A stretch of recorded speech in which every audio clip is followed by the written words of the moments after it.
Le jour où Sophie a donné naissance à Elliot, sa joie était immense. Après 10 ans sans enfant, ses prières avaient enfin été exaucées. Sa belle-mère, Madame Chantal, n'aurait plus de raison de se moquer d'elle, ni de l'humilier. Elliot était tout pour Sophie, un miracle tant attendu. Elle promit de faire tout ce qui était en son pouvoir pour le rendre heureux, car il représentait son premier enfant, celui qui avait fait taire ses détracteurs. De retour de la clinique après l'accouchement, Sophie rassembla tout le personnel de la maison pour leur donner des consignes strictes. Avertissement au personnel. Ceci est une consigne importante. Je suis très sérieuse. Vous devez être extrêmement attentif avec Elliot. Ne le touchez pas, ne le grondez pas, même s'il commet des erreurs. Venez me voir. Et je m'en occuperai. Je veux l'élever à ma façon. Sophie n'hésitait pas à licencier tout membre du personnel qui ne respectait pas ses consignes. Cela témoignait de l'amour qu'elle portait à son fils. À mesure qu'Elliot grandissait, il devint très attaché à Sophie, car elle était constamment à ses côtés. Son père, Marc, était rarement présent, devant subvenir aux besoins de la famille. Quand Elliot eut 3 ans, Sophie commença à remarquer son comportement inhabituel. Il ne jouait pas avec les autres enfants du quartier et préférait suivre Sophie partout, lui parlant sans arrêt et réclamant son attention. Si elle riait aux blagues de Marc, Elliot tapait du pied, brandissait ses jouets et criait « Maman, reviens !» Marc grondait souvent Elliot sur le champ, mais Sophie intervenait. « Ce n'est qu'un enfant. Laisse-le tranquille. » Marc tentait de la raisonner. « Il n'est plus un bébé, il doit apprendre l'indépendance. » Mais Sophie répondait « Il montre seulement à quel point il m'aime. Ne sois pas jaloux. » Malgré les avertissements de Marc, Sophie continuait à surprotéger son fils. Elle était prête à tout pour le rendre heureux, même à son détriment. « Tout ce que je veux, c'est que mon fils soit heureux », répétait-elle souvent. Comportement troublant. Un jour, après avoir pris son bain, Sophie, encore en peignoir, s'approcha d'Elliot, qui jouait sur le lit avec sa tablette. Pour elle, Elliot était innocent et ne connaissait pas la différence entre le bien et le mal. « Bonjour mon amour, comment vas-tu aujourd'hui ?» demanda-t-elle avec un sourire. Elliot laissa tomber sa tablette, pointa les seins de Sophie et demanda innocemment « Maman, c'est quoi ça ?» Sophie sourit. « 2 oranges. Tu aimes ?» Elliot hocha la tête en signe d'approbation et Sophie ne le réprimanda pas. Un soir, alors qu'ils jouaient ensemble, la gouvernante entra pour emmener Elliot prendre son bain. Il protesta en pleurant. « Maman, je ne veux pas qu'elle me touche. Elle me pince. » Sans vérifier la véracité de ses propos, Sophie renvoya la gouvernante sur le champ. Un amour démesuré. À mesure que les jours passaient, Sophie et Elliot passaient tout leur temps ensemble. Ils faisaient tout ensemble, y compris dormir dans le même lit, lorsque Marc était absent. Un jour, Elliot demanda à prendre sa douche avec Sophie. Elle accepta sans hésiter. Cela devint une routine quotidienne. Cependant, leur relation commença à intriguer l'entourage. Un jour, la mère de Sophie, Madame Jeanne, lui rendit visite et observa leur comportement. « Sophie, je vois que tu te douches avec Elliot. Tu connais les dangers de ce que tu fais ?» dit Madame Jeanne inquiète. « C'est juste un enfant. Il ne connaît même pas la différence entre le bien et le mal, » répondit Sophie. « Tu gâtes cet enfant, c'est très mal, Sophie.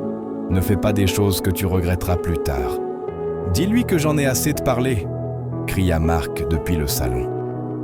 Quand Elliot a eu 15 ans, l'attachement innocent qu'il avait pour Sophie s'était transformé en quelque chose d'inquiétant. Il n'était plus le garçon timide qui se cachait derrière sa mère, mais un jeune homme audacieux, agressif et possessif, surtout lorsqu'il s'agissait de Sophie. Ses professeurs se plaignaient de son comportement, particulièrement envers le personnel masculin. Elliot répondait, contestait leur autorité et se battait même avec eux. « Il est juste fort », disait Sophie avec dédain chaque fois qu'un rapport sur le mauvais comportement d'Elliot lui était présenté. Cependant, ce n'était que le début des problèmes. Elliot avait pris l'habitude de suivre Sophie partout où elle allait. Que ce soit au marché ou lors de réunions privées, Il insistait pour l'accompagner, observant d'un œil sombre quiconque osait lui parler trop longtemps. Un après-midi, le voisin de la famille, M. Bernard, fit une remarque à Sophie qui dégénéra. « Ah, qu'il est beau, votre fils !» dit Bernard joyeusement.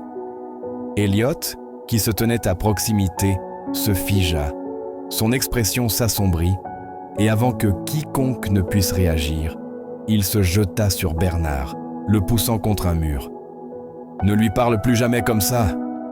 cria-t-il. Marc se précipita pour séparer Elliot de Bernard. « Qu'est-ce qui ne va pas chez toi ?» cria Marc. Mais Elliot resta silencieux, les poings serrés de colère. Ce soir-là, Marc s'assit avec Sophie. « Sophie, tu vois maintenant ? Ce garçon n'agit pas comme ton fils, il agit comme un homme qui se bat pour sa femme. » Mais Sophie refusa d'écouter. « Il est juste protecteur envers moi. Ce n'est pas aussi grave que tu le penses, » répondit-elle. « C'est grave !» rétorqua Marc en frappant la table du poing. « Il a besoin de discipline, et tu dois arrêter de le chouchouter. » Mais Sophie ignora ses conseils. Pire, elle renforça leur lien. Quand Elliot commença à lui offrir des fleurs et à l'appeler « ma reine », elle rit et le félicita d'être si gentil. Marc, impuissant face à la situation, réfléchissait à des solutions. Mais chaque fois qu'il imposait une règle stricte, Sophie intervenait et annulait ses efforts. Un après-midi, Sophie se retrouvait seule dans le salon, en train de trier le linge, lorsqu'Elliot entra avec un cahier serré contre sa poitrine. Ses mouvements étaient insuspects, comme s'il cachait quelque chose. Il glissa rapidement le cahier dans son sac d'école. « Elliot, c'est quoi ça ?» demanda Sophie d'un ton désinvolte. « Rien, maman, laisse tomber, » répondit-il. Bien qu'elle soupçonnât quelque chose, Sophie laissa passer. Cependant, un soir fatidique, en rangeant la chambre de Elliot, elle trouva le cahier. Sa curiosité l'emporta et en l'ouvrant, elle découvrit des mots inquiétants et obsessionnels. « Sophie, personne ne peut me l'enlever. Je tuerai mon père un jour pour pouvoir passer le reste de ma vie avec ma reine. » Les mains tremblantes, Sophie referma le cahier. Elle se convainquit que l'amour d'Elliot pour elle était simplement immense. Mais au fond d'elle, une petite voix lui murmurait qu'elle avait tort, terriblement tort, une tournure désastreuse. Un soir, alors que Sophie préparait le dîner dans la cuisine, Marc était assis à la table, lisant en silence. Elliot entra dans la pièce, l'atmosphère était tendue, morne. Il ne parlait pas beaucoup, mais fixait sa mère de manière incontrôlable. « Elliot, ça va ?» demanda Sophie. Il leva les yeux sur sa mère avec beaucoup d'admiration. « Maman », dit-il d'une voix douce.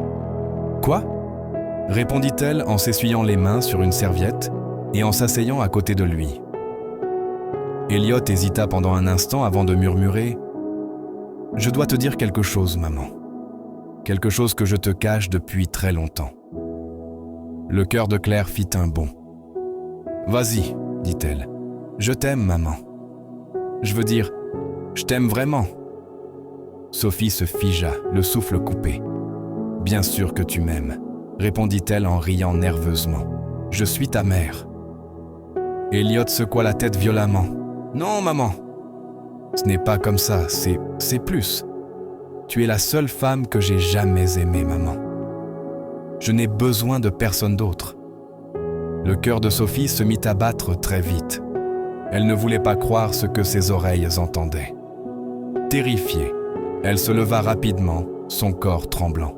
« Elliot, qu'est-ce que tu racontes ?» Avant qu'elle ne puisse s'éloigner, Elliot lui attrapa le bras. « Tu ne comprends pas. Nous sommes faits pour être ensemble. Tu es à moi. »« Lâche-moi !» cria Sophie. « Pourquoi tu agis comme ça ? Maman, je vois comment tu me regardes. Je sais que tu le sens aussi. » Sophie réussit à se libérer en trébuchant. Son esprit s'emballa, se rappelant le cahier qu'elle avait trouvé quelques jours auparavant. Elle avait espéré que les écrits inquiétants n'étaient en qu'une phase, une obsession passagère. Mais maintenant, en regardant dans les yeux de son fils, elle réalisait que la vérité était bien pire. Elle attrapa rapidement son téléphone et appela un numéro. « Rentre à la maison maintenant !» cria-t-elle. « C'est Elliot. Quelque chose ne va pas. » Elliot se transforma immédiatement, frappant la table du poing avec colère. « Pourquoi tu l'appelles? Il ne nous comprend pas. Il essaie toujours de t'éloigner de moi. » Sophie tenta de reculer, mais Elliot lui bloqua le passage. Quelques minutes plus tard, Mark fit irruption dans la maison. « Que se passe-t-il ici ?» Avant que Sophie ne puisse expliquer, Elliot se jeta sur son père en criant « Elle n'a pas besoin de toi. Elle est à moi !» Après une minute de lutte, Mark réussit à le maîtriser. Sophie réalise ses erreurs. Sophie était pétrifiée, les larmes coulant sur son visage. Le poids de ses erreurs l'écrasait. À cet instant, elle comprit que son amour aveugle avait nourri quelque chose de sombre, quelque chose qu'elle ne pouvait plus contrôler. Mark ne put plus se retenir. Il blâma Sophie pour tout. « C'est de ta faute, Sophie. Je t'ai prévenu sans cesse, mais tu as refusé d'écouter. Regarde ce que tu lui as fait, regarde ce que tu nous as fait. » Sophie, déjà remplie de culpabilité et de honte, s'assit silencieusement sur le bord du canapé. Elle n'arrivait pas à croiser son regard. Au fond d'elle, elle savait qu'elle avait tort, mais l'admettre lui donnait l'impression qu'un couteau se tordait dans sa poitrine. Le lendemain, Sophie appela sa mère et lui expliqua tout. Madame Jeanne arriva dès le jour suivant et suggéra d'emmener Elliot voir un pasteur pour une délivrance. Bien que cela semblât une bonne idée, ce n'était pas la meilleure option. Mark s'opposa à cette idée et conseilla qu'Elliot soit emmené en thérapie. Mais Madame Jeanne insista pour l'emmener à l'église. Dès que le pasteur Jonas vit Elliot, il commença à prophétiser. « Cet enfant est maudit. Il a été possédé par une mère spirituelle. Il a besoin de délivrance. Il doit être libéré. Déposez immédiatement la somme de 500 000 francs ou subissez les conséquences. » Sans hésiter, Sophie transféra l'argent sur le compte affiché sur le mur. Le pasteur Jonas commença alors à chanter et à invoquer les esprits de l'eau, du feu et de la terre pour délivrer Elliot. Mais Elliot resta ferme, la colère bouillonnant en lui. Avant que quiconque ne puisse comprendre ce qui se passait, il se jeta sur le pasteur Jonas et déchira sa robe de prière. Immédiatement, la sécurité fut appelée et Elliot fut expulsé de l'église. Après cette rencontre, Sophie et sa mère emmenèrent Elliot chez différents pasteurs de la ville. Mais en vain. Au contraire, Elliot devint de pire en pire. Il transféra ses affaires dans la chambre de sa mère et insista pour rester dans la même chambre. « Mon fils, pourquoi te comportes-tu comme ça? Je suis ta mère. Tu ne peux pas m'avoir. Tu ne comprends pas que c'est une abomination. Maman, si je ne t'ai pas, alors personne ne t'aura. Plus tu continues de m'emmener dans ces églises, plus ma haine pour toi augmente. Ne me force pas à te haïr, maman. » Elliot parla avec colère et sortit de la chambre de sa mère. Sophie resta muette. Elle n'arrivait pas à croire que ses actions avaient transformé son fils en une bête. « Si j'avais su, je ne lui aurais pas exposé mon corps. Je ne me serais pas douché avec lui et je ne me serais même pas déshabillé devant lui. J'aurais dû fixer des limites. J'avais l'impression de lui faire du bien, sauver mon fils. Ne le laissez pas s'égarer. » La situation devenait de plus en plus alarmante. Cette nuit-là, Sophie ne parvint pas à fermer l'œil. Son esprit était envahi par des pensées sur la manière de prendre ses distances avec Elliot. Elle envisagea de l'envoyer dans un pensionnat, mais elle savait qu'il s'opposerait farouchement à cette idée. Une nuit, les choses prirent une tournure encore plus sombre. Elliot tenta de se forcer sur Sophie. Terrifiée, elle cria et s'enfuit précipitamment de la maison. Par chance, Mark venait tout juste de rentrer. Voyant l'état de Sophie, il appela immédiatement la police. Cette nuit-là, Elliot fut arrêté et placé en détention. Fin de la première partie. Si vous avez aimé cette histoire, merci de vous abonner et de partager la vidéo.